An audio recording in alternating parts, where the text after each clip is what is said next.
Boa noite, gente. Que prazer imenso estar aqui mais uma vez nesse projeto que eu acho maravilhoso e que fico muito feliz e orgulhosa de participar. Já tive outras excelentes oportunidades e hoje, mais uma vez, aqui no Cenas de um diretor do projeto do Montenegro, do Roman.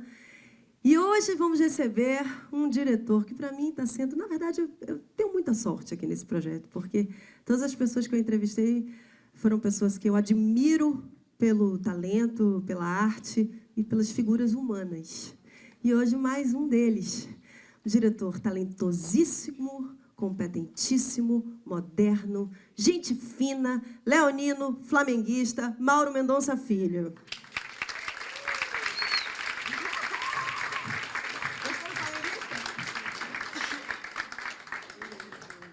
Eba! Maurinho, bem-vindo ao Cenas. Obrigado. Bom, eu queria começar a minha entrevista com você. Cadê o Maurão? Tá aí? Maurão e Rosinha estão aí. Pelo meu começo, na verdade, que eu acho que você nem sabe qual é ele, com você, que não foi a gente trabalhando junto, não. Quando eu ainda morava na Bahia, isso em 2003, eu tinha acabado de sair da Banda Eva, eu estava voltando, tinha ido para o teatro. E aí um amigo meu me convidou para assistir no Retrovisor. E eu estava com uma galera de teatro e eles falaram, cara, tem uma peça do Mauro Mendonça Filho, o texto do Marcelo Rubens Paiva, que é sensacional, está arrebentando, vai estar aqui em Salvador. Eu falei, opa, vou lá assistir. E eu fiquei impressionada com o espetáculo. Fiquei impressionada com absolutamente tudo. Assim, o texto, os atores em cena, a troca deles, o figurino, trilha e a encenação. Assim, ali eu falei, cara, estou diante de um grande encenador. E isso foi quando eu conheci o Cerrado e o Miller, a gente não se conhecia, eu fui no camarim, a gente bateu um papo de horas. Então, eu queria começar falando desse espetáculo, que, assim, depois te conhecendo um pouco mais, percebo o quanto tem de você ali e da sua paixão. Existe pelo teatro? Pelo amor de Deus, eu nasci em Coxia, né? Fui criado aqui do lado, olhando, ficava dando volta, ficava em cima. Cada dia eu via um espetáculo de um canto para ver diferente. Ficava no camarim, ficava lá atrás, escondido. Tipo, peça adulta a gente não podia ver, mas a gente ia. Tinha um esquema, todo no esquema do teatro a gente chegava, ficava escondido. Meu irmão tá aqui também, Rodrigo. A gente ficava malocado ali atrás, assim, entendeu? Na hora de começar a peça, se você visse alguém da censura, dava problema. A gente tinha toda uma instrução, assim, mas a gente via tudo. E eu nasci com essa paixão e eu, aliás, estou uma saudade enorme de fazer teatro. Estou emendado em 4 anos, sem parar em televisão. Tá saudade? Morrendo de saudade, morrendo. No Retrovisor foi uma peça que, assim, tem certos trabalhos que a gente faz que eles não dão tudo para a gente de grana, mas dão 300 mil coisas mais importantes, né? E no Retrovisor me trouxe assim acho que eu entrei pelo teatro pela porta da frente a partir dali, entendeu? Era uma peça que falava Marcelo Rubens Paiva, eu, Otávio Miller, Marcelo Cerrado, somos uma geração, a geração dos anos 80, e falava um pouco... Era um grito, a Fernandona foi ver 2 ou 3 vezes e falava, nossa, era um grito sufocado de uma geração, entendeu? Isso eu senti demais. Era intenso, era meio violento, assim. A gente é de uma turma meio punk, meio violenta, né? Assim, então, pelo violento não na ação, mas na vontade de fazer as coisas e na verdade. E a peça colocava, assim, uma certa angústia, aquela coisa que a gente tem hoje em dia, que a gente tem um idealismo, né? A gente escolhe uma profissão, quando você tem 18, 19, 20 anos, a gente tem todo um idealismo, assim, que o idealismo fala mais do que qualquer coisa. Mas chega uma hora que você dobra uma esquina e você fala, peraí, eu ou vou ser prático ou vou ser idealista, entendeu? Você acaba... O travesseiro está lá todo dia no mesmo lugar, você acaba sendo a mesma coisa, entendeu? Você tem que ser prático, tem que sobreviver. A gente, artista, eram 2 artistas, uma dupla de teatro besterol dos anos 80, que se separava, se encontrava 20 anos depois. Então colocava essas angústias todas em práticas. E uma hora um personagem do Otávio fala, porra, cadê? Cadê aquilo tudo? Cadê, porra? Entendeu? Ele chorava, cadê? Entendeu? E a gente fala isso o tempo inteiro, né? A gente, cadê? cadê aquela coisa idealista que, de uma certa forma, soa até meio pernóstica, de uma certa forma, se você é totalmente idealista. Então, a peça falava disso. Então, a gente colocou ali as vísceras da gente. Foi um espetáculo verdadeiro, era uma turma muito unida, assim. E aquela coisa multimídia que tinha de usar várias linguagens, porque tinha lá a projeção, e tinha música, e tinha os meninos cantavam também, um momento. Tinha um exercício de liberdade, de improvisação, muito baseado no teatro dos anos 80, que era muito livre. E começava, a gente, primeira cena, não sei se alguém viu, assim, a gente marcou no dia mesmo, e a gente combinou, não tem marca, e é solto na improvisação o começo, um prólogo da peça. E no meio da peça eles remetiam um pouco à amizade dos dois 20 anos antes, e no meio da peça virava um caos de improvisação, então tinha um exercício de rigor e liberdade que funcionou muito bem com os dois, eles tinham uma química muito boa. Assim. Mas eu adorei esse exercício de rigor e liberdade. Você acha que isso é uma marca sua, um pouco assim, de ter uma coisa... Nós trabalhamos juntos, e uma coisa que me chamava muito a atenção, e me emocionava, inclusive, era a sua noção de coletivo. Eu acho que essa coisa de ser um menino que nasceu na coxia e vir do teatro faz isso, né? Uma pessoa que... No Bataclan, acho que todo mundo aqui assistiu Gabriela, tínhamos as meninas que faziam as quengas, e tínhamos muitas meninas que eram do elenco de apoio, muitas figurantes, e você sabia o nome de todas. Você lidava com todas, diretamente. E aquele ali era um set onde era muito necessário o coletivo. E assim, você acha que isso, essa coisa dessa liberdade e, ao mesmo tempo, dessa noção de tudo que está fazendo, é um pouco sua marca? Acho que sim. Acho que, para mim, a melhor forma de partir de qualquer processo criativo é do caos. O caos é a criação, né? O caos é o início de tudo. É o primeiro está lá na Bíblia, entendeu?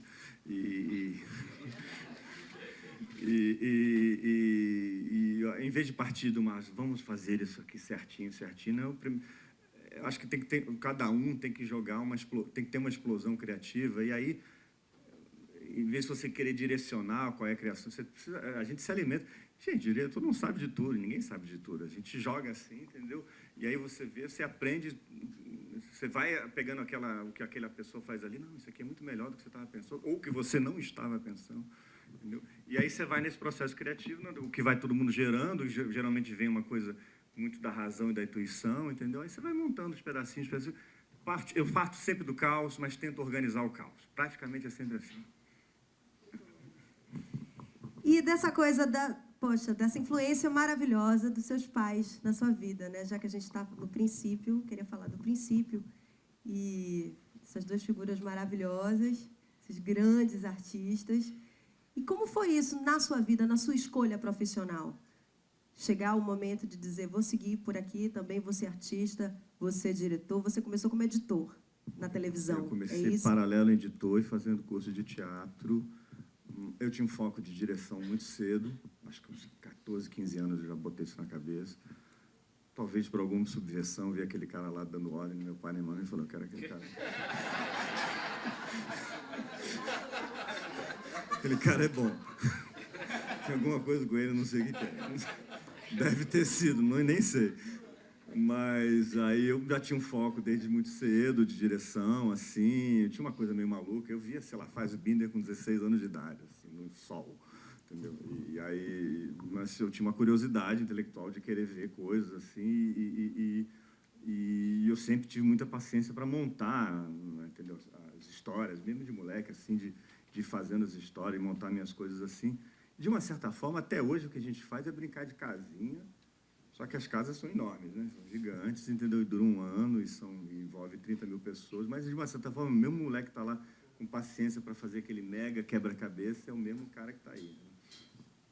A gente, assim, que todo mundo, assim, hoje em dia, nos anos 70 nem tanto, assim, 60 nem tanto, eu sou de 1965.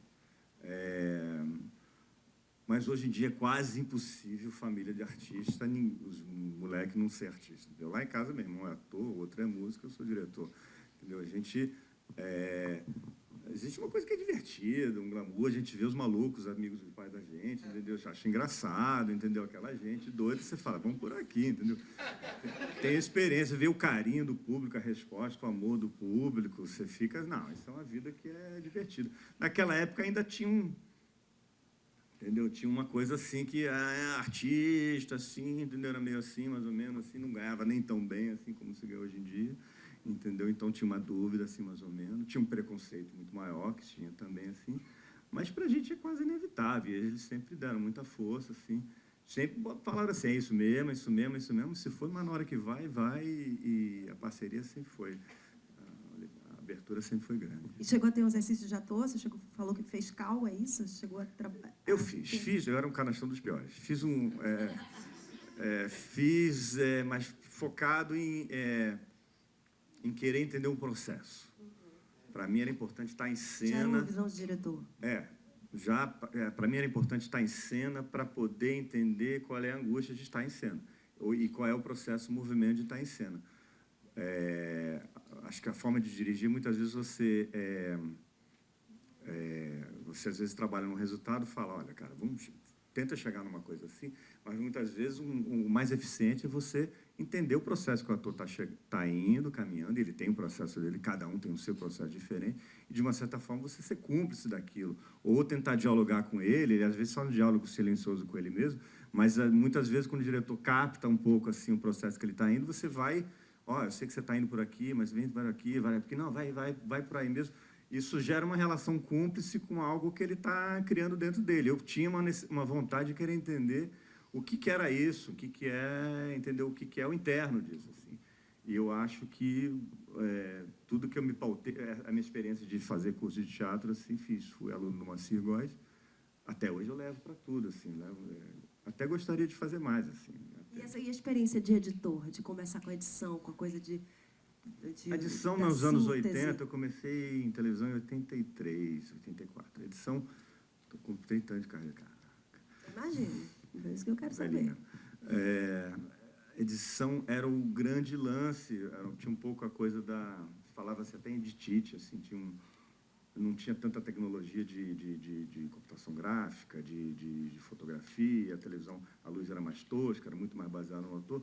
Então, a edição veio com uma coisa criativa e ela veio um pouco para quebrar um pouco aquela dureza que as 4 câmeras de televisão tinham. A edição, armação ilimitada, começou a ficar mais leve o equipamento. Era uma fita desse tamanho, de 2 polegadas, assim, desse tamanho, assim, e até ali.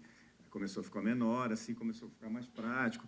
Veio o movimento do vídeo dos anos 80, entendeu? E muito da criatividade era muito na edição. Aquelas edição louca. Hoje você fala, mas isso aí tá velhinho. Mas de uma certa forma gerou muito, assim, gerou um pouco a linguagem, certas linguagens que estão aí hoje em dia, veio muito dessa edição dos anos 80. Eu entrei nessa direto. E naquela época era uma grande escola, assim, de aprender, assim, para aprender a dirigir, assim. Também tinha um foco de dirigir, mas eu fiquei 5 anos editando, fiz várias coisas, fiz trabalhos que foram premiados, um especial do Tom Jobim, fiz outras novelas, minissérie, Pagador de Promessas, Partido Alto, Vereda Tropical. Você trabalhou muito como editor, né? 5 anos. Muito bom. Direto. Comecei aos 19 anos e fui até os 24 anos. E aí, na hora de eu estar num set, é muito difícil me perder, sem falsa modéstia, assim, porque você está aqui, você está gravando, você fala, não, esse plano monta com aquele, não, mas aqui está faltando alguma coisa, está faltando alguma coisa, você faz um quebra... É muito mais fácil para mim, eu me perco muito menos com o que eu preciso, do que eu preciso do plano, assim, da gravação, porque eu já estou montando a cena na minha cabeça. Na verdade, então, essas experiências, um pouquinho do ator que estava ali experimentando na cal, do editor que trabalhou durante 5 anos, hoje é uma grande bagagem para o seu trabalho atual, né? Isso é ótimo. Totalmente. Eu vi, Maurinho, uma entrevista sua, achei tão bacana uma coisa que você falou. Eu queria que você falasse um pouco sobre isso. Que você aposta mesmo no melodrama brasileiro, não mexicano, o melodrama brasileiro. E até porque a televisão... Você acha? Uma pergunta. Você acha que a televisão, às vezes, começa a caminhar para um realismo muito exagerado? Você acha que essa sua aposta, que inclusive deu muito certo no Astro, é algo interessante hoje que te seduz no seu trabalho como diretor? Eu acho o seguinte, assim, o que eu acredito no melodrama, assim, o que acontece? Hoje em dia, a televisão, 97% ou 98% da população brasileira tem televisão. Quando a gente começou, sei lá, era um número que chegava a 60, 70, 50 e poucos, assim. Hoje tem 97%, quando não tem mais de 1 ou 2 aparelhos na casa. Você vai num barraco, tem 2 na favela. Tem um no quarto das crianças e outro na sala. Aquela coisa da família sentada, todo mundo vê televisão na sala, está totalmente diluído até com outras mídias. Entendeu? Então, existe, assim, uma demanda muito grande para um público de classe D e E. Entendeu? Essa é a cara do nosso Brasil. Não adianta você querer, entendeu? Assim, querer assim, achar que o Brasil não comporta uma população subdesenvolvida e culturalmente, entendeu? Ainda se crescer. É a cara, você tem que dialogar com esse público. Você não adianta querer fazer televisão negando isso, você tem que fazer essa cara. Esse público, ele está ávido para, entendeu? Ele está aí agora tendo uma opinião aí, entendeu? Ele agora, não é que ele é formador de opinião, mas o que ele quer ver é importante. Conta ponto. E esse público, de uma certa forma, não tem a sofisticação ainda, embora tenha muita intuição e tenha exigências de qualidade, sim, qualquer público tem. Esse público está aí, está, assim, se você bota um Mad Men para esse público, é muito sofisticado. Eu acho espetacular Mad Men, eu acho um dos melhores textos que já vi em televisão, acho uma loucura, assim. Sou de ver poucas séries americanas, mas essa é a única que eu vi do primeiro ao último episódio. Inclusive, hoje está começando e eu não deixei gravando.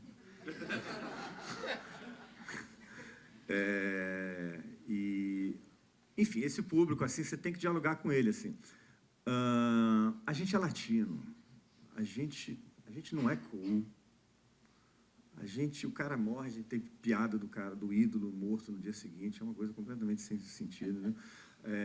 A gente fala alto, ri, a gente faz piada de sexo ainda, que é uma coisa, você vai para a Europa, totalmente antiquada, assim. A gente é isso aí, entendeu? A gente é um povo latinão, assim. E a novela com melodrama é um casamento perfeito, assim. E vou te falar uma coisa, assim, quando eu estive lá no M, a gente, para lá com o Astra, sei que a gente estava concorrendo e ganhou, eu fiquei muito impressionado como a gente é visto, tirando a devida proporção, obviamente, como o time a ser batido em termos de novela. A gente faz isso bem pra caramba. A gente faz o melodrama bem pra caramba. A gente é internacionalmente conhecido como uma das melhores novelas produzidas no mundo. Mais do que Inglaterra, mais do que Austrália, mais do que Estados Unidos, mais do que México, mais que geral. A gente é top total. É quase o Hollywood das novelas. A gente ia ter muito orgulho disso. Como futebol, como outras... A gente é muito... E é referencial para a população brasileira a novela, é completamente referencial, assim, faz parte da vida brasileira, não dá para negar. Já foi o tempo que você fala, novela, coisa cafona, eu acho que esse papo hoje é até meio micado, assim, hoje em dia. Todo mundo, assim, o ator antigamente falava, não vou fazer novela, não, chega. Hoje todo mundo já nasce, não, fazer sim, por que não? E por que não? E você pode ter um diálogo inteligente com todo mundo. Então, acho que é um produto, uma manifestação artística, sim, artística, porque é feito por artistas brasileiras, que mais nos representam, internacionalmente e nacionalmente. Então, melodrama, novela brasileira, acho que tem mais que ter orgulho mesmo, entendeu? Tudo bem, é uma novela atrás da outra, parece um mantra que não tem fim, entendeu? Você fala, caralho, mas termina uma novela, você sabe que vem outra, entendeu? Parece um ciclo sem fim. Tem hora que você fala, não aguenta, mas dá um tapa na cara de um autor, um diretor, um ator, entendeu? Porque não para de ter novela e, porra, parece que não vai ter fim, é das 8, é das 9, entendeu? Mas é um produto nacional de que a gente devia ter orgulho, sim. A melhor novela do mundo, né? E assim, você falou dessa relação com o público e da expectativa... Deixa eu abrir para você, tem uma aguinha aí. Dessa expectativa do público, da nossa população brasileira, do que eles esperam, que acaba tendo uma relação direta com o melodrama e o quanto que as nossas novelas fazem sucesso e são boas nisso.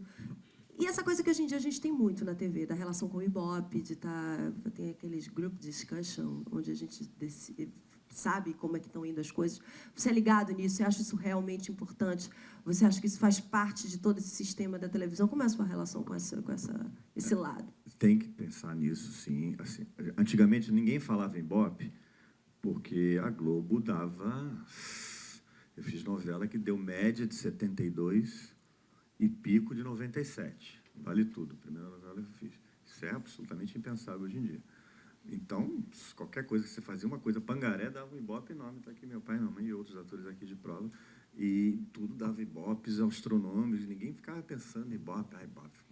Mentira, Diego. Ah, não, ninguém pensava em Ibope, porque tudo dava Ibope. No momento que começou outras mídias, concorrência, começou a entrar em patamares, assim, em níveis de audiência internacionais, assim, e a exigência do público começou a aumentar, não é qualquer novela que dá um baita Ibope. Hoje em dia, não é qualquer novela que dá um baita Ibope. Então, você, assim, se você não pensa, assim, e para você não pensar, você tem que ter uma confiança numa comunicação popular. O Brasil é um país complexo, tem que agradar, para fazer uma novela, qualquer coisa de televisão, você tem que agradar de A a E. Entendeu? Então, você tem que entender um pouco o que se passa um pouco no inconsciente e subconsciente dessas classes sociais todas e tentar agregar o maior público possível. Existem fórmulas, assim. Existem segredos, erros que você... Ah, não, isso aí eu não vou fazer porque pode desagradar. Sim, você vai pegando uma experiência, sim. Mas acho que, basicamente, diferente de você fazer uma peça, que você vai lá com a tua expressão e aí você vê qual é o resultado daquilo ou não, basicamente, você tem que ter um instinto e um desejo de querer ser popular. Aliado ao quê? Depende de cada um. Você está falando. Você pode querer ser popular aliado a uma satisfação artística, que é o que eu busco, não quer dizer que eu consigo sempre, o tempo inteiro. Isso que eu ia falar, será que não é possível aliar, né? Claro que sempre possível, sempre possível. Abrir mão disso é um negócio, abrir mão de qualidade artística é uma decisão que cada um toma com o seu próprio travesseiro. Assim, não vou agora chutar o balde, querer fazer sucesso, não quero, estou um pouco me lixando se tem qualidade artística. Cada um que toma a sua decisão. Ninguém diz assim, vai lá, faz qualquer coisa. Ninguém fala, nem empresa. Isso é cada um com a sua varinha de condão, entendeu? E vai. Isso é o que varia de cada diretor. Que tem que, de uma certa forma, ser popular e fazer sucesso para fazer uma novela, não digo outros programas, assim, mas basicamente novela. Isso é uma condição quase sine qua non para todo mundo. Como é essa sua varia de condão no dia a dia do seu trabalho? Você, mesmo tendo esse lado, como você falou, caótico, que depois tem o lado da mão que vai lá e conduz tudo muito bem, mas você é um cara ligado em tudo, tipo, da sua relação com a equipe, das pessoas que você escolhe para estar do seu lado, das pessoas da estética que você quer alcançar, querendo ser popular, alcançando tudo que você alcança, mas tem a sua estética, tem a sua galera, as pessoas que falam sua língua. Você tem mão firme nisso, na sua equipe e tal? Tem que ter mão firme e mão solta, assim. Acho que é uma junção de 3 fatores, assim. Você tem que ter imagens. E as imagens, elas vêm, assim, um pouco da sua cultura de audiovisual que você tem, ou de referências literárias, assim, também, que você tem também, e um pouco da sua própria criação, da sua psique, e você lê um negócio e pula uma imagem. Pula uma imagem, e aquela imagem você transforma tudo que você faz ao redor de uma cena em cima do que você sente daquela imagem. É um movimento. Você tem que contar a história. Você tem que absorver o que é aquela história. O máximo possível, eu ritualizo muito o momento de ler a cena, um bloco, um capítulo, um roteiro, qualquer coisa assim. Eu me tranco assim, porque é a primeira e última vez que a gente é público. Certo? Então, você tem que assimilar. E coisas ali que você lê ali entram como uma impressão e você transforma tudo aquilo que você leu na primeira vez, você vai transformando com o tempo. Mas está lá. Quase que você não esquece daquela primeira vez que você leu. Então, você tem que, para ser um contador de história, você tem que conseguir ler a história. Tem que ter um nível de concentração e ler a história e entender a história. E depois vem um pouco a alquimia, assim, que é como é que, assim, o que eu faço disso? Está tudo aqui, né, esses elementos dessa cena? Ou será que eu transformo isso em algo maior? Ou será que eu transformo isso em algo menor? Será que eu tiro isso aqui, aumento isso aqui? Você vai vendo as dosagens, assim. Isso também, no trabalho de ator, você vai Não, peraí, eu vou pegar pesado assim nessa fala aqui, com a atriz, vou fazer ela enlouquecida aqui, enlouquecida. Não, de repente aqui é low profile, ela faz uma coisa bem calma, assim, não fala nada. Você vai pensando assim, e em parceria. Aí que vem entre as parcerias todas, né? Com os atores, principalmente com os atores. Acho que o diretor que se coloca na frente do ator, entendeu? Está errado, porque o público não está afim de ver diretor, está afim de ver ator, entendeu? Eu vou ao teatro, não estou afim de ver o diretor, quero ver. Eu dei estreia. Vários amigos me falavam, vem ver na estreia. Eu falei, não, eu gosto de terceira semana, porque estreia, o cara está lá nervoso, e depois pede para ver de novo, né? Também. Papo de estreia sempre, né, Valde? Eu gosto de terceira semana, que o ator está à vontade, passou a primeira, nevrosia da primeira, passou a segunda, que está pegando na terceira, ele está bem, aí que eu gosto de ver, entendeu? Eu quero ver ator, não quero saber outra coisa. Eu quero mergulhar na história, quero mergulhar na emoção, e quem me conduz na emoção é ator. Tudo bem, encenação tem tudo, mas quem me leva mesmo é o ator, seja o que for filme, o que for. E aí a parceria com a equipe também é crucial, com televisão, você tem seus colegas diretores também, que você troca uma bola, figurino, arte, cenografia, isso é gostoso da coisa. E o Astro? Bora falar do Astro? Antes, assim, de entrar no Astro em si, remake, né, Maurinho?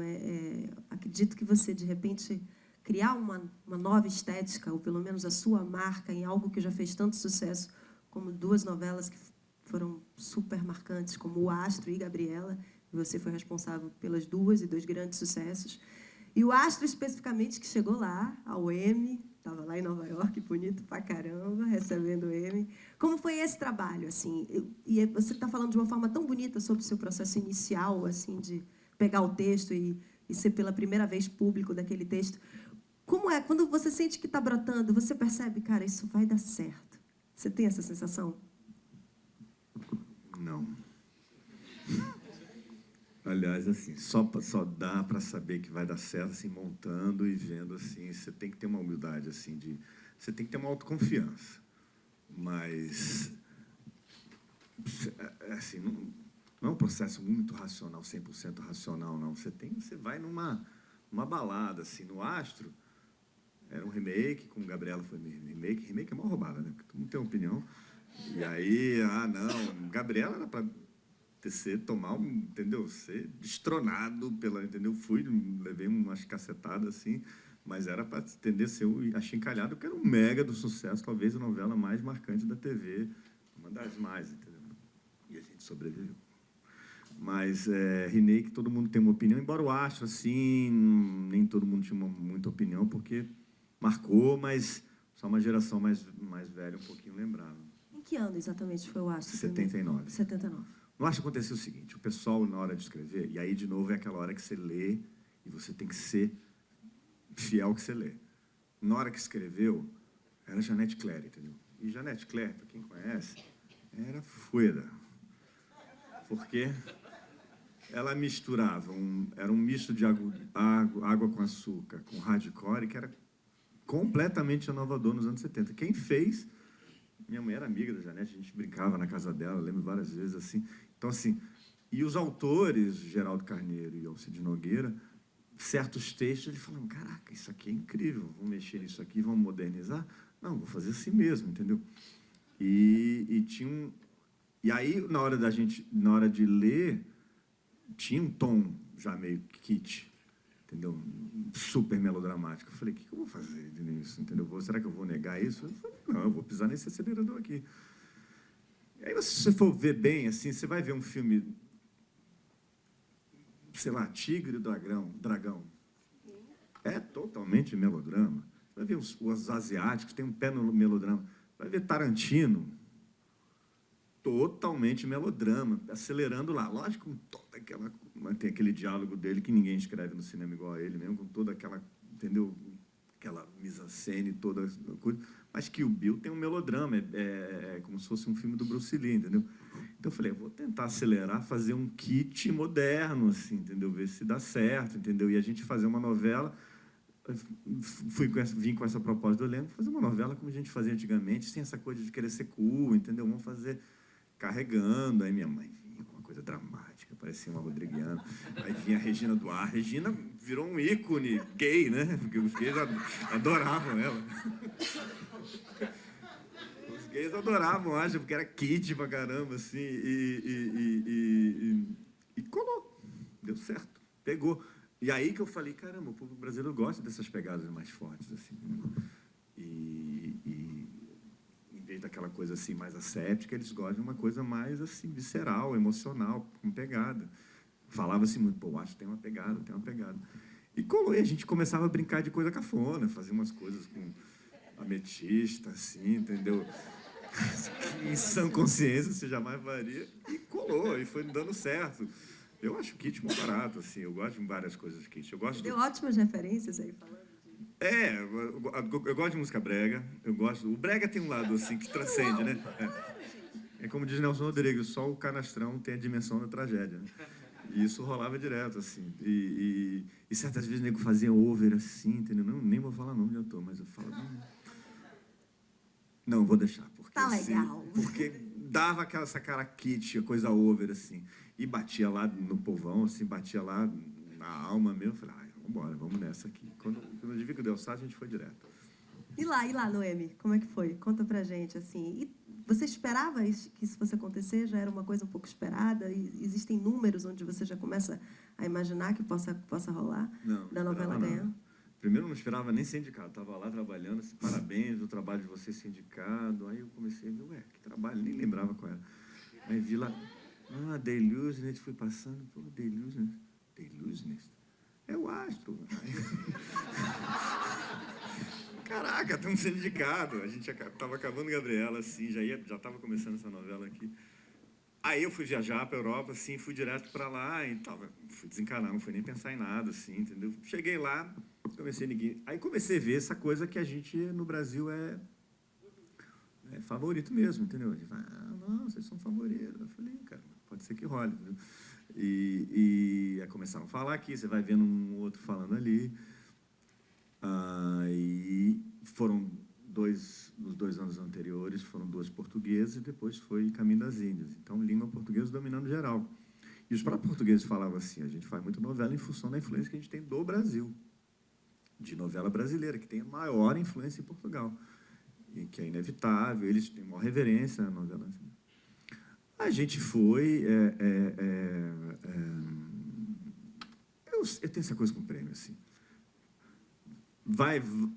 Foi indicado? Festa. Foi lá pro dia da cerimônia? Festa. Ganhou? Festaça.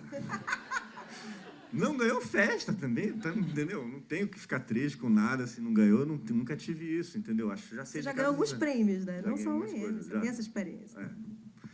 Mas, assim, eu vou muito desencanado mesmo, de coração. Vou desencanado, se ganhou, não ganhou, se não ganhou, estamos aqui, vamos embora beber, vamos curtir, tudo certo.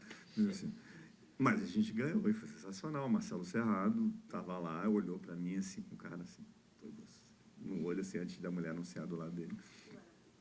A gente subiu, estava lá eu, Geraldinho, o Cid, minha mãe, que estava em Nova York, também estava a Fernandinha Rodrigues, o Thiago Fragoso também fizeram. Na hora H, a Fernandinha e o Thiago não subiram, o que me fez do único diretor na história que levou a mãe para receber um prêmio.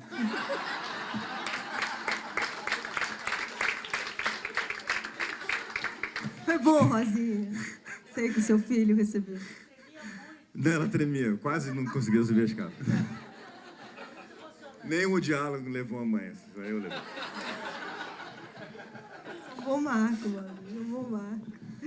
Mas foi ótimo, festa. E depois a gente foi lá, entrevista, o caramba, saiu de lá, aquela felicidade. O Cláudio Torres ganhou também com o Maurício, com Mulher Invisível, foram 2 prêmios. Aí, numa hora, a gente falou, a gente estava voltando para o hotel para guardar o prêmio lá. Eu falei, gente, no Times Square, vamos lá. Entendeu? Ficamos no Times Square, tirando foto. O povo falava, o que é isso aí? O povo lá é impressionante, assim, fala, o que é isso aí? É o Emmy. Caraca, o Emmy. Uma mulher, deixa eu tirar uma foto, assim, eu fiquei do lado dela. Mas está tudo registrado, tem foto. Que maravilha. Parabéns, Maurício. Valeu. Você merece. Antes da gente ir para a Gabriela, eu queria falar de uma outra obra de Jorge Amado que você fez, que eu assisti muito na época, Dona Flor e Seus 2 Maridos.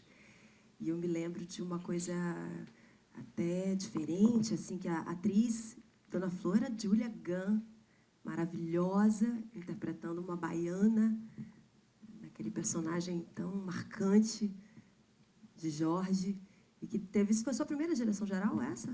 Não, eu fiz uns comédias da vida privada. Comédias da vida privada antes. Brasil Especial, com Memória de Milícias, fiz antes. Queria que você falasse um pouco desse trabalho, que eu achei um trabalho bem marcante. Foi o primeiro contato com Jorge Amado? Você já tinha feito alguma coisa dentro da obra de Jorge? Não, a gente tinha contato pessoal com...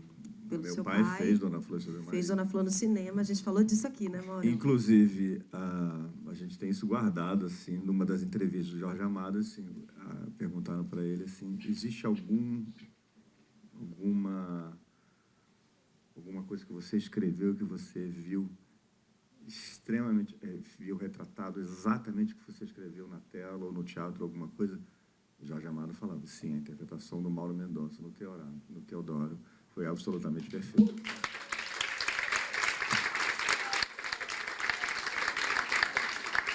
Isso é um orgulho, né? E isso marcou pra gente. A gente lembra disso, né, Rodrigo? A gente não esqueceu, guardou esse negócio assim. Claro. Baita de um elogio, né, porra? O meu pai fazia uma coisa assim que era muito de mineiro mesmo, que vem de cidade do interior, assim, que era uma coisa... Não era edipiano que ele fazia com o cara. Sabe aqueles homens que não transa não é porque não tem alguma coisa de piano ou tem alguma coisa homossexual, nada. Não transa porque a vida é meio encruada, assim, entendeu? Então, e aí transa daquele jeitinho pequenininho mesmo, assim. Aquilo aos pouquinho, entendeu? E a vida tudo com rótulo. É quase incompreensível aquele personagem.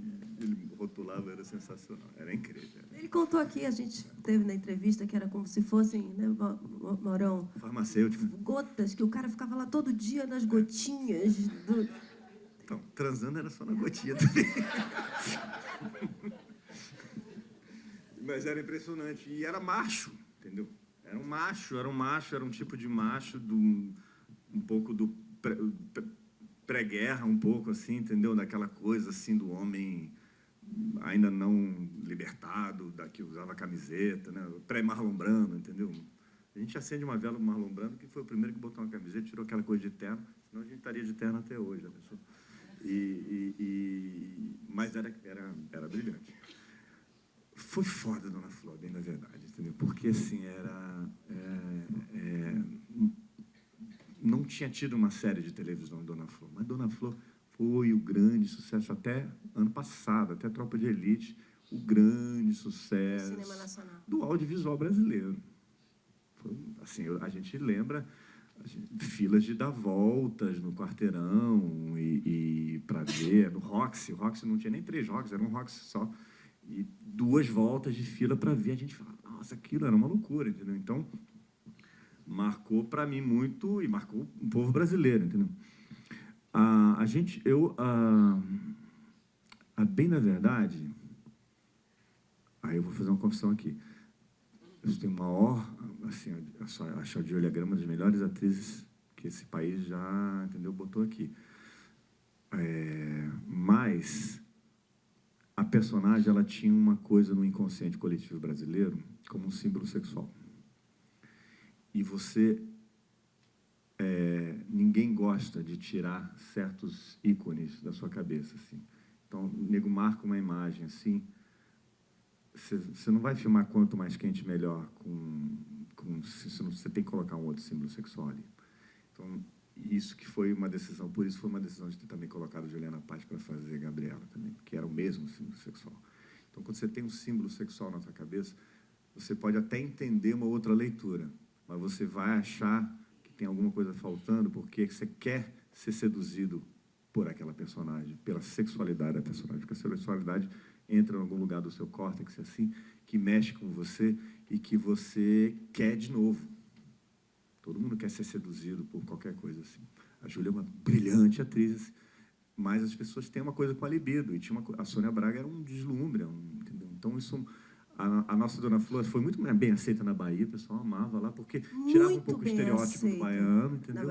Era baiano, era autêntico baiano, assim. Tinha alguns atores baianos fazendo parte, eu me lembro nessa época, e eu me lembro que todo mundo adorava assistir. Muita gente falava assim que faria sucesso mais lá fora do que aqui.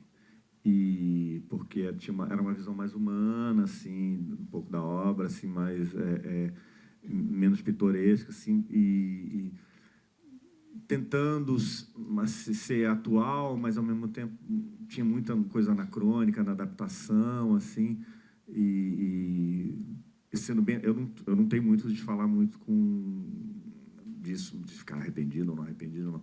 Mas eu faria outras coisas diferentes, sendo muito honesto, bastante honesto. E aí depois você vai para Jorge Amado de novo em Gabriela, com essa experiência. Com um desafio maior ainda. Com um desafio maior ainda. Muita gente pode ter falado o que quiser. Tem gente falando que Gabriela é manifesta. No livro, Gabriela tem 21 anos de idade. No livro.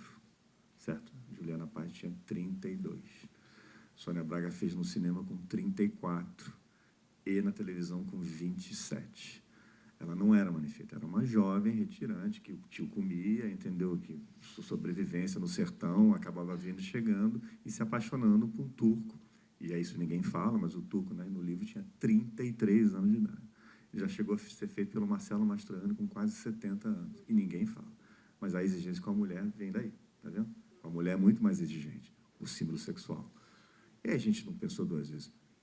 Um outro símbolo sexual brasileiro, seja o que for a idade. Assim. E Juliana Paz é um símbolo sexual, um símbolo sexual, uma atriz ótima, uma maravilha de pessoa. Eu acho que ela fez uma composição lindíssima, mas muita gente reclamou, não, é mais velha, não é mais velha. A gente apostou no instinto. Vambora, a gente precisa de uma Gabriela que traga isso, entendeu? Tudo que você está falando, isso você falou uma palavra agora que, desse papo todo nosso, parece que seu instinto é sempre muito forte. Mesmo no seu processo criativo, mesmo no início. Isso tem esse instinto, essa coisa que você segue, que você vai, que você diz, não, vamos nessa? Eu comecei muito na minha vida sendo eu mesmo muito racional e fazendo uns trabalhos muito cerebrais, entendeu? Tudo muito pensado. E cada vez mais eu estou me despindo de tudo, tanto na vida pessoal quanto na vida profissional. Eu agora estou fazendo esse trabalho agora e eu resolvi fazer 90% ou 95% de câmera na mão. Uau! Esse aqui. E câmera na mão, eu chego no set assim, vamos embora daqui, vai aqui, vai andando junto, não, para. Você tem que ter um instinto, não adianta você querer fazer câmera na mão e querer ficar planejando, porque está na mão de outra pessoa, não está nem na sua mão. Você vai movimentando os atores. E o resultado está dando muito certo, assim, e no fim das contas, esse negócio de câmera na mão aproxima muito o ator, o personagem do público, porque você não olha para mais nada, a não ser para o ator.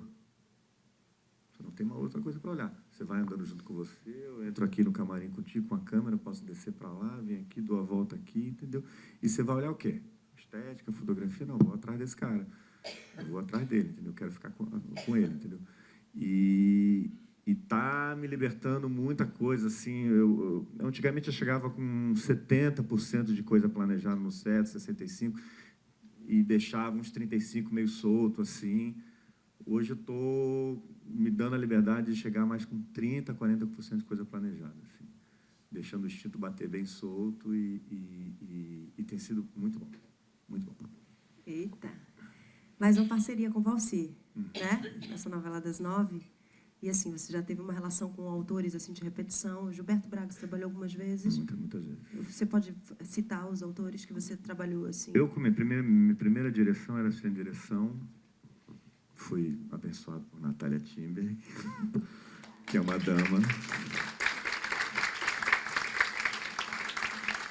Fui recebido como um filho na direção por Natália, que ela via assim, e era vale tudo, né? Comecei já cascuda, assim, né?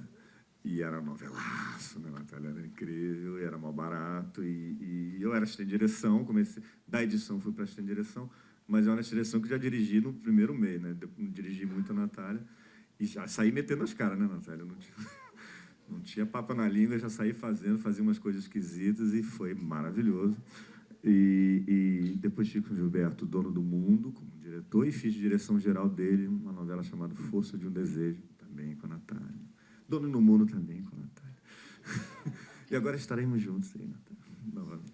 Muito bom. E com o Valci, e depois fiz o Benedito Rui Barbosa, fiz o Renascer, que também foi, trabalhei com o Negrão também.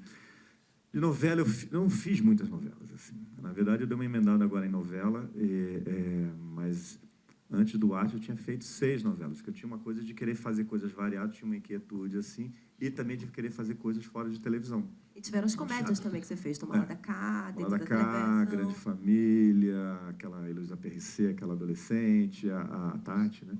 O SOS Emergência, Comédia da Vida Privada, esse Brasil Especial, que era uma das adaptações de literatura brasileira, foi o Memórias do Sargento de Milícia, que também me deu um prêmio. Também te lá deu fora, prêmio. em Nova York, um prêmio Muito internacional, bom. que era legal. Eu sou da comédia também, assim, amo comédia. Para mim, comédia, acho muito legal qual é o prêmio que separa comédia e musical junto? É o Globo de Ouro, né? Que dá uma valorizada assim, na comédia, porque acho um absurdo não acharem comédia gênero artístico. E comédia, assim, aquele clichê do ator completo, ator que faz comédia, entendeu? E esse clichê faz tudo a ver, entendeu? E eu sou maluco por comédia, assim. E quanto mais subversiva, mais porra louca a comédia, mais eu gosto, assim. Você tem uma relação com o ator muito direta. Isso é uma coisa que eu admirei muito, a gente trabalhando junto. E é um diretor de ator também, além de um ensinador, de essa coisa do todo. Mas a sua relação com o ator é muito sensível, muito direta. E nesse momento agora a gente está muito com essa coisa dos preparadores de elenco, né? Os coaches e alguns processos de preparação de elenco, algumas fórmulas, táticas.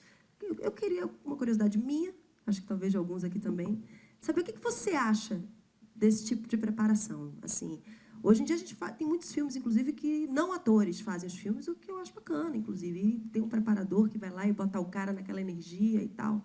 Mas o que você acha dessa fórmula que hoje em dia está sendo muito usada? Olha, eu, durante um tempo, eu achava que preparador de elenco era um processo do ator. Eu não interferia. Falava, você quer um preparador de elenco? Ok, fica à vontade, a gente consegue um para você. Você quer um? A gente consegue outro. Você quer um? Eu fazia uma, assim, cada um ia pela afinidade do ator. Porque aí o ator chegava lá, eu sou um cara que, assim, Natália está aqui, minha mãe está aqui, meu pai, a gente trabalhou junto, meu irmão. Se vier muito armado, eu posso chegar e mudar tudo, entendeu? E eu preciso estar com o nego fresco para isso, entendeu? Assim, então, o pessoal já sabe, eu sou um pouco bomba-relógio, né, assim, entendeu? Então, eu tinha uma resistência até conhecer uma pessoa, que é o Sérgio Pena, que é ótimo, e que ele não trabalha a cena, ele trabalha a essência do personagem. Ele trabalha a temperatura, a essência do personagem, o entendimento como é que o ator quer traduzir o que ele está entendendo do personagem, traduzir e jogar para o set.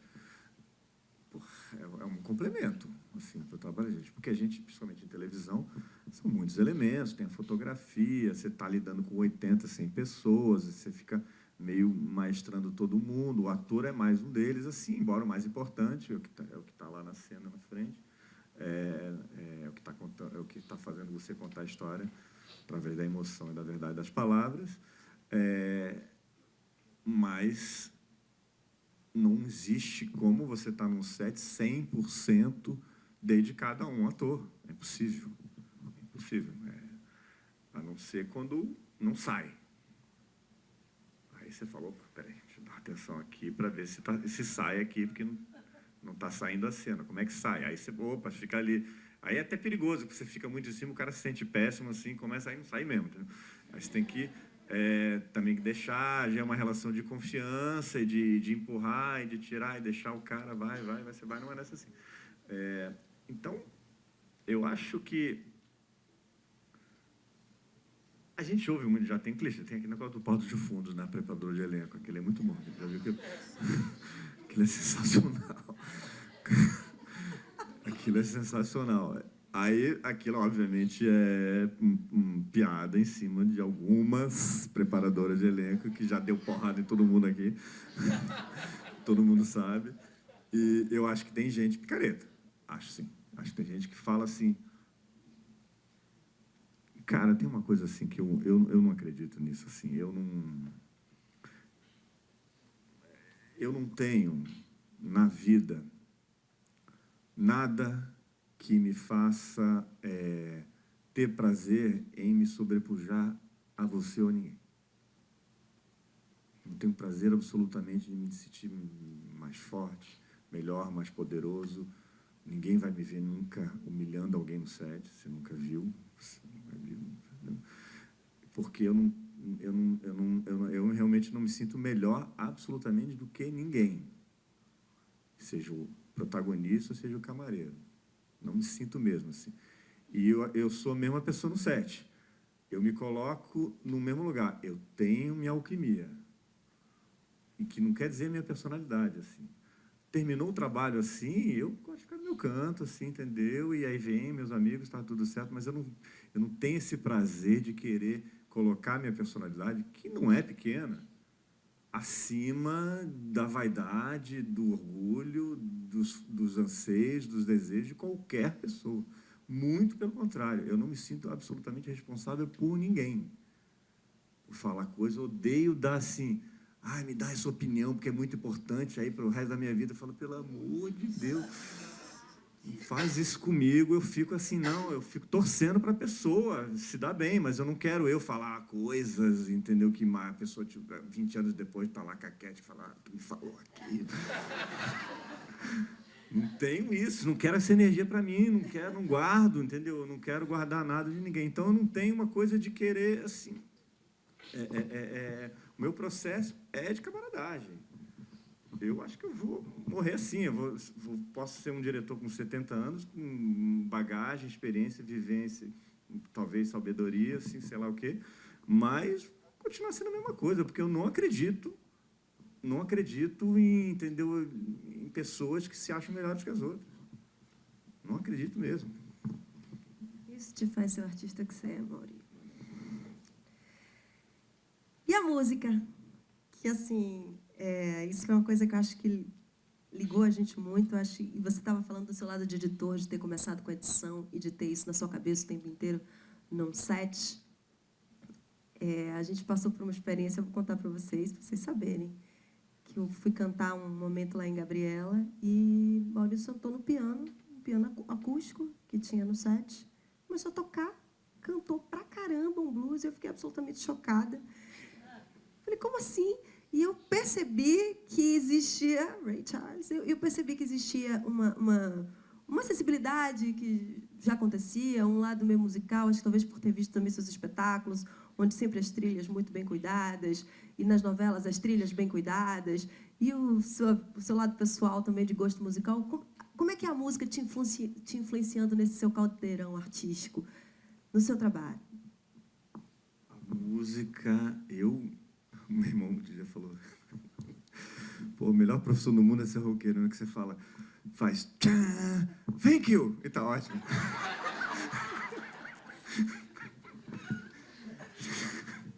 Tenho 2 sonhos de moleque, que é ser roqueiro e ser jogador de futebol. Total. Para mim, a vida é com trilha sonora totalmente. Assim, totalmente. Totalmente. Não tem... eu sou assim, eu adoraria... gente, você quer tocar com a gente, sair numa turnê pelo Nordeste? Se alguém me convidasse para isso, eu largava tudo agora. Por que fazer um moído? Vou feliz da vida, entendeu? Iria feliz da vida, porque assim, é uma outra coisa, assim. Tá falando que a gente viajou lá, levei meu violãozinho, também toco meu violãozinho. Meu irmão toca. A gente vem muito influenciado do nosso outro irmão, que tem uma cultura musical violentíssima, nosso irmão mais velho. Meu primeiro disco tinha 7 anos de idade, era do Emerson Lake and Palmer, com 7 anos de idade. Pô, agora entreguei a idade geral. Mas era rock progressivo, Pink Floyd. A gente ouvia Pink Floyd, eu e meus irmãos, a gente ficava viajando, tocando na música. Então, tinha um programa que a gente passava as tardes inteiras dublando, assim, com uma almofada, assim, a música. Pegava uma raquete de tênis e ficava... Pegava um negócio de bater tapete, era o baixo, entendeu? E a gente ficava uns 5 amigos viajando com rock progressivo. Entendeu? Então, a gente tinha uma coisa, um mergulho com a música muito grande. Assim, o João Paulo, nosso irmão, assim, me introduzir o jazz, as coisas assim um pouco mais complexas, entendeu? Assim, e aí abri minha cabeça uma porrada de outra coisa. E é uma outra coisa, né? Tem palavra, entendeu? É tudo som, é tudo sensibilidade vem do som, é totalmente diferente do que a gente faz, assim, não tem razão, não tem, entendeu? Esse negócio de música matemática, nem sei o que é isso. E para mim, assim, eu toco praticamente todo dia. Todo dia? Todo dia. Nem que seja Violão, piano? violão, piano, nem que seja 15, 20 minutos. Canto, assim, solto minhas tripas, entendeu? Destravaso. Isso depois no set não tem nem voz, né? De tanto berrar, de pedir silêncio. Mas é uma catarse para mim, assim, para eu soltar. Fiz na minha casa um estúdiozinho micro desse tamaninho que eu posso tocar uma guitarra altíssima às 3h30 da manhã sem acordar ninguém, que é um desejo, entendeu? Fiz isso para mim, ninguém acorda lá em casa e é uma coisa assim, eu não sou muito preconceituoso com música, gosto de muita coisa variada, tirando dupla sertaneja e sei lá o que, gosto de tudo. E adoro tocar, tô com todo mundo cantar, e se cantar errado, foda-se, entendeu? Ih, gente, foi uma palavrão, tá transmitindo. Que nada, Internet. Marquinhos corta. Mas é assim, a paixão total, assim, um dia ainda acho que eu ainda subo no palco, assim, para tocar com Ainda tem esse sonho? por que não? Que delícia. A música... Que maravilha. Gente, os Stones provaram que a melhor forma de envelhecer é louco, né? É verdade. É todo em cima do palco. Então. Estão lá os moleques, assim, eu não sei, um dia eu vou me vestir igual um senhor, assim, mas não sei se esse dia vai chegar. Olha o Ney Natal Hack, assim, eu acho que esse dia não vai chegar. E esse monte de mulher que você tem ao seu redor? Essa mãe maravilhosa, forte, suas três filhas, Vitória, Sofia, Januária e Juliana, sua mulher linda, Juju. Você acha que isso... Tem muita gentileza, né? O berço que você tem, a educação que você tem, que isso é nítido.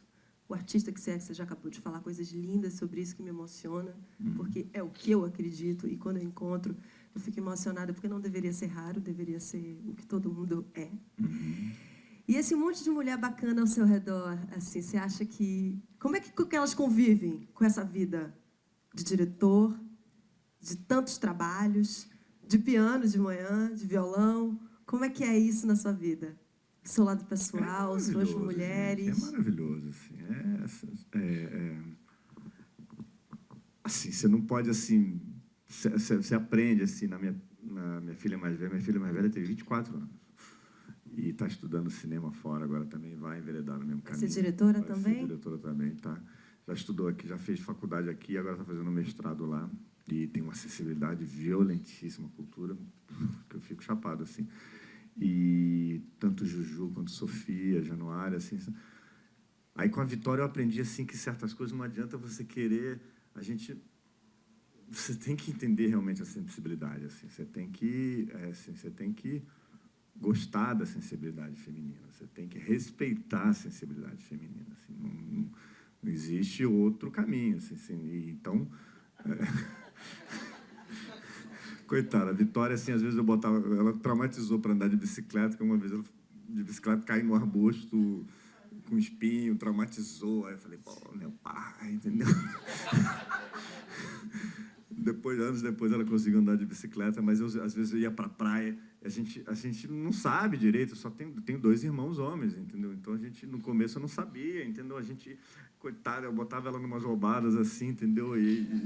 Mas isso deu alguma cancha para ela, assim. Com a Sofia e com a Januária é só sensibilidade, assim. E elas têm uma baita de uma mãe, uma mulher maravilhosa, que é a Juliana, e eu me permito, assim, poder estragar, assim, também. Assim. Então, fico, obviamente, de um único homem. Tem hora que tu fala, puta, vou no Maraca, tchau. Pelo amor de Deus, você quer assim, entendeu? Você, obviamente, sendo o único homem, você tem momentos que você fala, caramba, deixa eu ficar eu aqui com o meu canto de homem assim, entendeu? E elas entendem isso também, entendeu?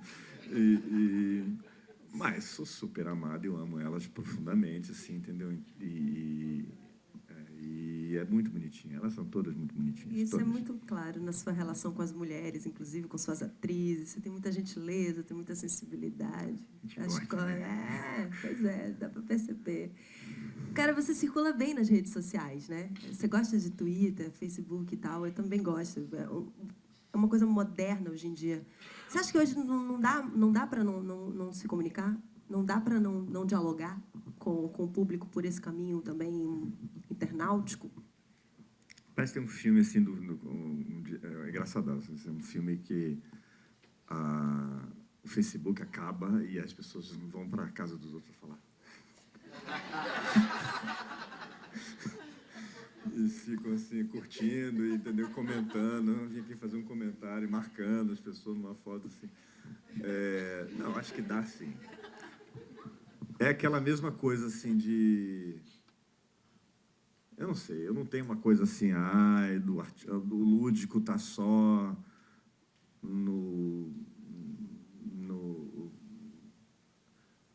às vezes assim, não tenho telefone, não tenho celular, não sei isso, não sei fazer tecnologia. Não, eu sei fazer essas coisas todas. Assim, não tem, acho que a tecnologia ajuda muito a criação, totalmente. A música, só ajudou a criação. E o piano acústico vai estar lá, sempre, eternamente. O cravo, enfim, o violão, a guitarra vai estar lá direto, entendeu? Então, acho que algumas coisas não são incompatíveis, não. Mas eu acho que sim, tem gente que não dá, assim, tem gente que não precisa e tem gente que dança com isso. Tem que saber lidar com a ferramenta assim, entendeu? Acho que são diferentes. O Facebook é uma coisa mais de coisas de você se comunicar com as pessoas, tem um tipo de comunicação, mas, ao mesmo tempo, você para e pensa assim, caramba, assim, será que... Porque ninguém expõe, assim, a roubada. Ninguém expõe assim, vou lá botar minha dor lá no Facebook, assim, ninguém. E aí você fica, de uma certa forma, você vai criando também um círculo de propaganda de si mesmos, que, em vez de você estar aproximando, eu acho que você distancia muito mais da verdade. Entendeu? Então, assim, eu gosto, mas às vezes eu falo, não, isso aqui não, entendeu? Não é real. Real, assim, é um contato, assim, entendeu? E que você fala a verdade, você olha no olho da pessoa e isso entendeu? Assim, e, às vezes, eu fico um pouco impressionado com as pessoas, como, às vezes, elas se projetam nessas coisas assim. E aconteceu um dia que eu estava, assim, no dia aquele assassinato em Connecticut, e eu fiquei assim, tem coisas assim, que tem esses eventos, às vezes, acontecem, e você não sabe, você está num dia e você cria uma anestesia para você mesmo, e você fala, não vou sofrer com isso, assim, porque isso aqui está rolando todo dia. Mas tem dia que te pega. Aquilo ali me pegou assim, que eu fiquei, cara, como é que pode existir alguém que vem e atira a criancinha de 6 anos de idade, 7 anos de idade, várias, um tiro de escopeta. Como é que existe isso no mundo, assim? Eu fiquei muito chapado com aquilo, eu fiquei muito abalado mesmo, assim, até por ser pai de meninas, assim, também. E aí dei uma entrada no Facebook, tinha foto de unha, sei lá, de pizza, e de cabelo, e de isso, e de calcinha, de sutiã, e de negócio assim. Aí eu falei, caraca, mas tudo bem, ninguém precisa estar pensando igual a mim, sentindo o que eu estou sentindo ali, entendeu? Mas tem certas coisas que acontecem assim, que não tem como você não pensar em outra coisa. Aquilo foi uma loucura, aquilo dali, entendeu? Assim, então, você, naquela hora que está rolando aquela loucura, colocar uma foto de um esmalte, você para e fala, cara, que porra é essa, né? Que é isso, entendeu? E aí eu falei, comecei a achar um pouco esquisito. Aí eu, assim, às vezes eu coloco umas coisas sérias, às vezes eu coloco umas bobagens, assim, mas não levo muito a sério, não. Não levo muito mesmo, não. E não ficar no seu mundo individual, né? Bom, gente, a gente está meio chegando, assim, no final, mas temos as perguntas, né, do pessoal da internet. Até porque isso aqui está sendo gravado, Maurinho, e vai para a internet. Para muita gente que assiste depois. Já tem umas perguntas pré-selecionadas aqui, não é isso?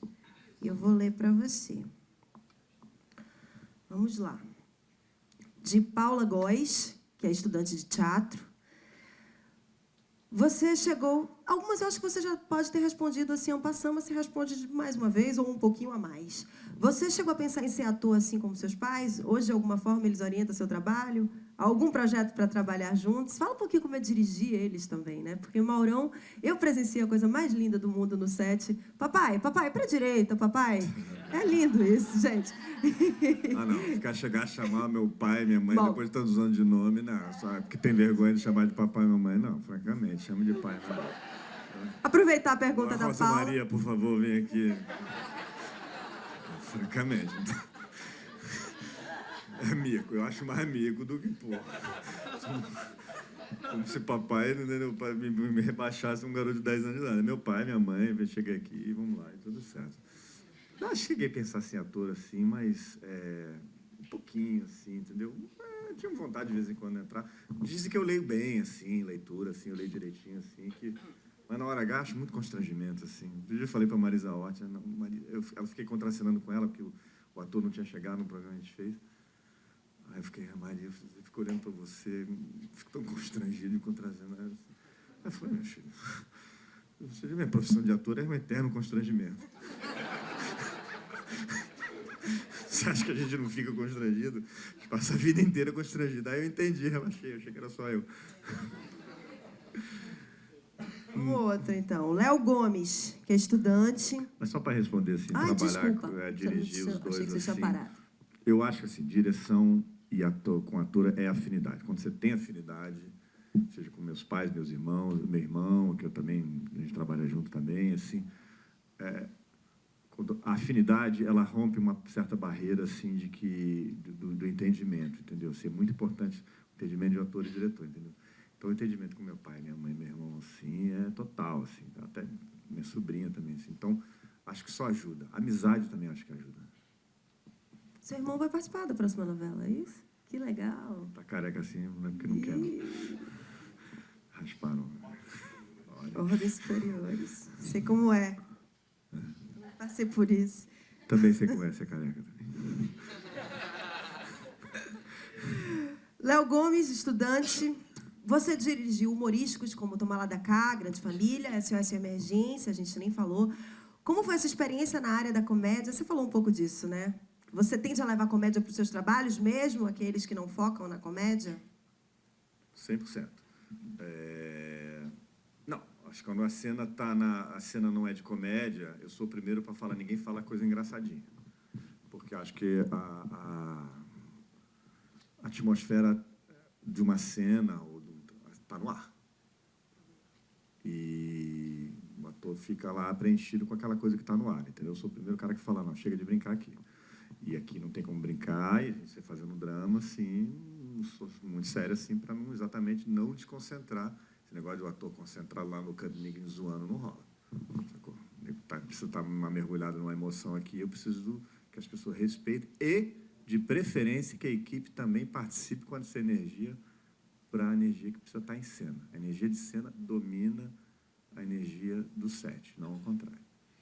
Obviamente, nem tudo é dramático, assim, se você puder levar na leveza tudo, assim, é sempre melhor. E o trabalho é rindo, assim, é divertido. É sempre diversão. Boa. Vamos ver. Marina Barros, estudante de teatro também. Você dirigiu 2 remakes importantes, o Astro Gabriela. Nesse caso, você chegou a estudar as primeiras versões?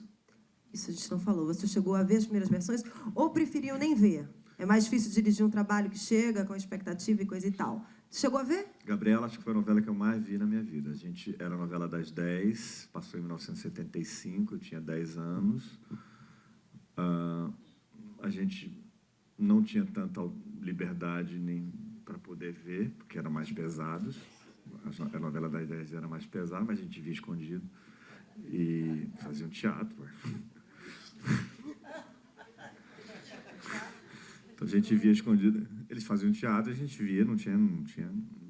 E acho que a novela que eu mais vi na vida foi Gabriela. Porque ela passou depois de novo em 1980. Aí eu já tinha 15 anos, assim. E é muito bom. Não era pouco bom, era muito bom. Assim. Foi uma novela marcante.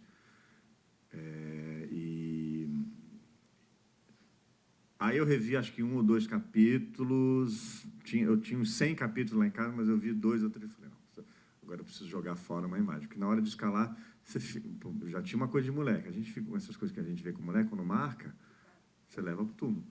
E aí eu falei, eu preciso jogar fora alguma coisa. Eu preciso jogar fora, preciso jogar fora. Não consegui jogar fora tudo. Algumas coisas foi ótimo não ter jogado fora, porque você vai assim, não, aquilo funcionou, era sensacional, não tem porque você fazer diferente, entendeu? E outras coisas você vai fazendo diferente, assim. Mas no remake você precisa dar uma leitura, releitura, senão não existe. Você precisa recontar alguma coisa nova. Por isso que sempre um remake é melhor a outra pessoa escrever e uma outra pessoa dirigir, porque quando você faz um remake de algo que você já fez, você não acha que você estava errado o que você fez. Você tende a repetir. Entendeu? Você jogou lá uma energia assim, criativa, e talvez tenha sido o máximo que você tenha conseguido ali. Entendeu? Você não tem como dali do máximo acrescentar o dobro. Aí é legal você entregar para uma outra pessoa. E por isso que o Valci adaptou. Eu peguei direção. Mas eu estou muito feliz de não estar fazendo remake, assim, porque é ótimo ninguém ter uma opinião formada de nada e chegar tudo novo, assim. Descanso depois de 2 seguidos, né? Foram mais de 2, Grande Família, né? Era remake. Grande Família. Era Dona Flor, que de qualquer Dona forma Flor, fez. de uma certa forma, era um remake. O Astro, Gabriela, acho que é mais um, que eu não estou lembrando. Deve ter um aí, sei lá. Tá meio cortado o nome dela aqui, mas eu acho que é Nádia Couto. Qual foi que a gente esqueceu? Irmãos Coragem. Nádia Couto, atriz. Repetir a parceria com o autor, com um autor como o Valci, torna o trabalho mais fácil? Vocês trocam ideias? Vocês têm abertura para formular alguma coisa? Até bom para você falar da sua relação com o Valci e sua relação com os autores, em geral. Existe essa troca? O diretor com o autor fica batendo a bola o tempo inteiro? E como está sendo com o Valci? Eu acho que quando eu comecei, eu tinha uma coisa um pouco cerebral de querer acrescentar muito mais coisas para o que estava escrito ali, e isso acabava brigando um pouco com a dramaturgia, assim. Fruto da inexperiência, da juventude, isso acontece muito, e com o tempo eu fui ficando muito mais fiel acho que você tem que ser fiel ao autor. Você tem que ter aquela gênese criativa ali, ela é tudo, entendeu? Assim, ela é em cima daquilo que a gente está trabalhando, entendeu? Então, não dá para você achar que você é Midas, entendeu? Falar, não, isso aqui não, isso aqui não. Você acrescenta, diminui, muda assim, mas você tem que ser fiel. E aí eu passei a tentar o máximo possível ser fiel a todos os autores, assim, no caso de adaptação, seja o autor literário, seja o autor que está escrevendo assim, a ser fiel à história, a ser muito disciplinado em contar aquela melhor história sem mudar. E eu passei a me focar em acrescentar elementos. E isso eles adoram. Porque você está pegando aquele material que ele está escrevendo ali, não está com medo de gerar criação, seja a sua criação, seja a criação dos atores, ou seja de quem for, e você está fazendo um negócio viver, entendeu? Assim, você não pode ficar com medo assim, do material que você está trabalhando, você tem que fazer aquilo, jogar aquilo para cima, sem mudar o que o cara está fazendo, tentando ser fiel à essência dele ali. Eu, uns 5, 6 anos, 10 anos para cá, comecei a me focar muito mais em ser um contador de história, em contar bem uma história, e acrescentar elementos que é a coisa que eu falo, do visual, entendeu? E muito de sutileza de interpretação. Um detalhe aqui, uma loucura aqui, outra aqui, outra aqui, outra aqui, umas loucuras aqui, pá. Trabalha comigo, sabe que eu vou ensaiando, bota uma coisa aqui. E é um processo criativo, assim, muito pouco racional, não, lembra? Pega no ar assim, você vai inventando coisas assim, vai inventando, acontece um negócio. Aí acontece uma alquimia, se aconteceu, está funcionando, os autores adoram, porque ele vê, está vivo, e ele está vendo a história dele. Entendeu? A criação não inibe, entendeu? Pelo contrário, você tem que criar em cima da que você está fazendo assim. Eu estou muito mais focado nisso. Sendo com isso, o Valci amava a Gabriela, o que ele já viu da novela nova também, assim, ele está curtindo muito assim também, entendeu? Então a relação eu sinto que ele fica assim, Ele gosta dessa fidelidade, mas ele gosta também que eu não tenho rabo preso. Essa coisa do autor achar que controla demais é uma enganação, assim. Eles querem mesmo assim que ele quer ver o negócio ser vivo. E para ser vivo tem que lidar com o humano do ator, o humano de tudo, o humano do diretor. Os atores também, né? Ter essa liderança. As pessoas se ressentem de ver um pouco de dramaturgia de televisão engessada, parecer velho, assim. Eles querem sangue pulsando. Querem ver, sentir a verdade, sentir um pouco, ter uma identificação à vida, a personagem, ser encantado, ser seduzido, entendeu? Para isso, você não pode ficar assim, você tem que soltar franga. Boa. E a última pergunta, pessoal da internet, é de João Ricardo Lopes, estudante de cinema. Qual a característica do seu trabalho? Dirigiu uma novela das 21, onde está a principal audiência de TV, é mais difícil que dirigir um remake de uma trama já consagrada? Acho que ele quer saber é exatamente isso. Se é mais difícil você chegar hoje para uma novela... Eu vou ampliar até a resposta dele assim, para mim o mais difícil no trabalho da gente, de ator principalmente, é 3 semanas antes de uma estreia no teatro. Nada é mais angustiante do que isso. Porque você está lá, não tem plateia, não tem resposta, você fica lá 2 meses com ninguém, você fica só fazendo, não tem resposta. Você está lidando com o limite, você está querendo fazer o máximo possível, você está querendo fazer mais do que você pode, você está querendo buscar uma comunicação que ainda não está acontecendo e dá uma baita de uma angústia, assim, principalmente dos atores, assim, e dá também em direção, porque você não sabe se está funcionando. No teatro, você estreia com tudo montado, editado, com música, tudo no primeiro dia. Televisão, você vai mais em etapa, assim, um pouquinho, você vai crescendo.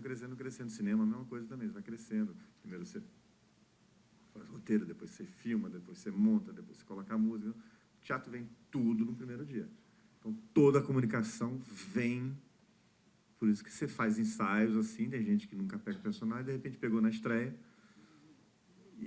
Por que lá? Porque está lá as pessoas lá para ver, está lá o público, entendeu? Assim, então, antes não estava faltando o quê? Exatamente comunicação. Comunicação, exatamente.